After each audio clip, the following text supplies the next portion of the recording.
মিয়ংদং street, এটা হচ্ছে street ফুডের জন্য বিখ্যাত। মিয়ংদং এর মধ্যে স্ট্রিট ফুডের অনেক রকমের আইটেম আছে অ্যান্ড মুসলিমরা ইজিলি হালাল খাবার খাইতে পারে। মিয়ংদং স্ট্রিট দেখলে আমার কাছে মনে হয় যে আমাদের শনিয়াকড়ার মধ্যে, ঢাকার শনিয়াকড়ার মধ্যে যেরকম স্ট্রিট ফুডের জন্য বিখ্যাত, এই মিয়ংদংটাই হচ্ছে গিয়ে সেম।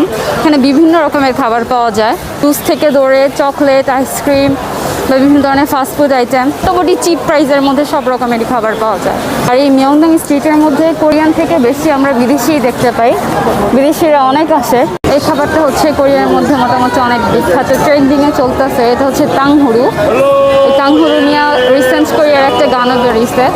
এই ল্যাম্ব স্টিক, এটা কিন্তু হালাল, কোরিয়ানরাই করতেছে, বাট এটা হালাল।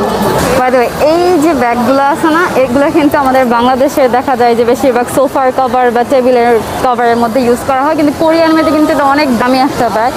এখনো ভিড় তেমনটা হয় নাই, আস্তে আস্তে সন্ধ্যার পর থেকে প্রচণ্ড